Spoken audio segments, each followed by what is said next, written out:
ஒருவேளை இந்த இடத்துல ஒரு ஹிந்து நடுரோட்டில் நின்று ஒரு பூஜை பண்ணியிருந்தா இதே ஊடகங்கள் எந்தெந்த மாதிரியெல்லாம் ட்ரோல் பண்ணியிருக்கும். ட்ரோல் பண்ணியிருப்பாங்க. அந்த ஆளை வந்து பைத்தியம் அப்படின்னு சித்தரிச்சிருப்பேன். நானே கேட்குறேன், நல்லது இஸ்லாமியர்கள் பண்ணும்போது போடுங்க. ஒரு இஸ்லாமியர் ஐஏஎஸ் ஆஃபீஸர் ஆகும்போது போடுங்க. பார்த்தீங்களா, இஸ்லாமியர் ஐஏஎஸ் ஆஃபீஸர் ஆகிட்டாரு. அப்துல் கலாம் மாதிரி சயின்டிஸ்ட் ஆகும்போது போடுங்க. எத்தனையோ இஸ்லாமியர்கள் வந்து முகமது ஷமி ஒரு கிரிக்கெட் மேட்ச்சில் 5 விக்கெட் எடுக்கிறார், கொண்டாடுங்க. எதுக்கு அவனை முஸ்லீமாக பார்த்து கொண்டாடுங்க. இந்தியனா முஸ்லீம், இவரையும் ஏன் முஸ்லீமாக பார்க்குறீங்க? இவர் வந்து ரூல்ஸை ஃபாலோ பண்ணாத ஒரு தப்பான ஒரு நபர். அவர் இஸ்லாமியராக பார்க்காதீங்க.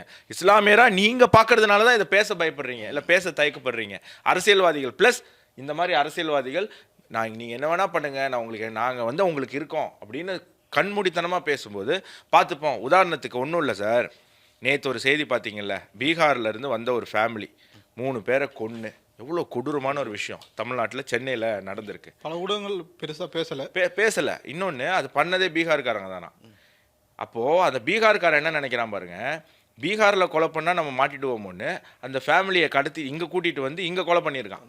இங்கே கொஞ்சம் ஈஸியாக தப்பிச்சிடலாம் போல இருக்குன்னு அவன் ஒரு பிளான் போடுறான் பாருங்க, ஸ்கெட்ச் போடுறான் பாருங்க. எனக்கு என்னன்னா, ஆக்சுவலாக பீகார் தான் குண்டா ராஜ்யத்துடைய ஒரு தலைநகரம் அப்படிங்கிற மாதிரியெல்லாம் கேள்விப்பட்டிருக்கோம். ஆனால் அங்கெல்லாம் விட இங்கே வராங்கன்னா அப்போ அதை விட இவங்களுக்கு இது ரொம்ப எளிமையான ஆயிடுச்சோ. இல்லை, இங்கே ஏதாவது தப்பிச்சிடலாம், நம்ம ஏதாவது அப்படி இப்படி பண்ணி அந்த சட்டம் இந்த சட்டம் அது இதுன்னு சொல்லி, இல்லை நம்மளை பிடிக்க மாட்டாங்க, கொஞ்சம் லேசாக விட்டுடுவாங்க, அப்படி இப்படின்னு ஒரு நினப்பு போல் இருக்குது சார்.